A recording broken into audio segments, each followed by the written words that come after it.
ऐना blind date को लेकर हमेशा झिझकती थी, लेकिन जब उसकी सबसे अच्छी दोस्त प्रिया ने जोर देकर कहा कि वह उसके दोस्त करण से मिले, तो ऐना अनिच्छा से सहमत हो गई, अर्थात ऐना मान गई। जब वह कॉफ़ी शॉप में घबराहट के साथ प्रतीक्षा कर रही थी, ऐना सोच रही थी कि करण किस तरह का व्यक्ति होगा। क्या उनके पास कुछ कॉमन होगा कि नहीं? क्या उनके बीच केमिस्ट्री बन जाएगी? जब करण आया तो ऐना की नसें पिघल गईं। वह आकर्षक, मजाकिया और बात करने में बहुत ही आसान व्यक्ति था। उन्होंने घंटों बात की, कहानियाँ साझा की और अपनी इच्छाओं को एक दूसरे को बताया। अर्थात करण एक मजाकिया व्यक्ति था और बहुत ही ज़्यादा बातूनी था। उस शाम जब वे अलग हुए, ऐना उम्मीद की एक चिंगारी महसूस किए बिना नहीं रह सकी। शायद यह ब्लाइंड डेट उसका अब तक का सबसे अच्छा फैसला था। अर्थात ये ब्लाइंड डेट ऐना के लिए बहुत ही ज़्यादा महत्वपूर्ण थी। अगले कुछ हफ्तों में ऐना और करण एक दूसरे को डेट करते रहते थे, कभी पार्क में, कभी कॉफ़ी शॉप में, तो कभी मॉल में मूवी के लिए घूमते रहे। अर्थात दोनों एक दूसरे के साथ कई हफ्तों तक एंजॉय करते रहे। जैसे जैसे वे मिलते रहे, एक दूसरे के लिए उनका प्यार गहरा होता गया। अर्थात एक दूसरे के प्यार में दोनों जोरों की रस्सी से बंध गए। ऐना को आश्चर्य का एक नया एहसास हुआ। उसने कभी नहीं सोचा था कि उसे अपने लिए कोई इतना परफेक्ट मिल सकता है, और वह जानती थी कि करण भी ऐसा ही महसूस करता है।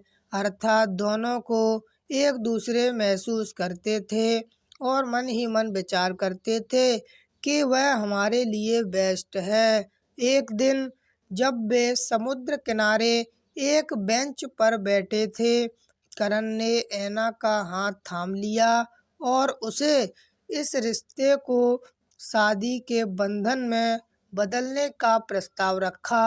अर्थात करण ने कहा कि मैं तुमसे शादी करना चाहता हूँ। प्यार और कृतज्ञता से अभिभूत ऐना के कहा कहते ही उसकी आंखों से आंसू बहने लगे। अर्थात करण ने जब ये बात ऐना से कही तो उसकी आंखों से आंसू बहने लगे। ऐना उस ब्लाइंड डेट के बारे में सोचे बिना नहीं रह सकी। उसने कभी नहीं सोचा था कि एक ब्लाइंड डेट उसे अपने जीवन के प्यार की ओर ले जाएगी। अर्थात वो पहली मुलाकात उनको अपने जीवन का जीवन साथी प्रदान कराएगी।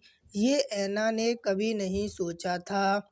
उसने सोचा कि अभी अभी जीवन में ऐसा कुछ भी आप अपने मिल नहीं जाता है जिसकी कोई सपने में भी कल्पना नहीं कर सकता। ऐना को अब पता था कि करण ही वह व्यक्ति था जिसके साथ वह अपना शेष जीवन बिताना चाहती है।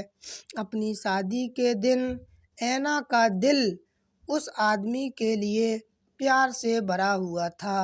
अर्थात ऐना के दिल में करण के लिए एक अलग ही प्यार था, जो अंत में उसकी प्रतीक्षा कर रहा था। इसके बाद के वर्षों में ऐना और करण ने प्यार, हंसी खुशी और रोमांच से भरा एक जीवन साथ बनाया। अर्थात दोनों ने शादी के बाद साथ साथ रहना, साथ साथ खाना खाना आदि के बहुत सारे रोमांच भरी जिंदगी व्यतीत करने लगे। उन्होंने पूरी दुनिया देखी, एक परिवार का पालन पोषण किया और जीवन के चढ़ाव में एक दूसरे का साथ दिया। जैसे जैसे वे साथ साथ बूढ़े होते गए, ऐना और करण का प्यार और गहरा होता गया। वे अभी भी पार्क में टहलने के लिए हाथ पकड़ते, अपने पसंदीदा रिश्तेताओं में रात के खाने पर हंसते और सूर्यास्त को अपने पोर्च से एक साथ देखते थे।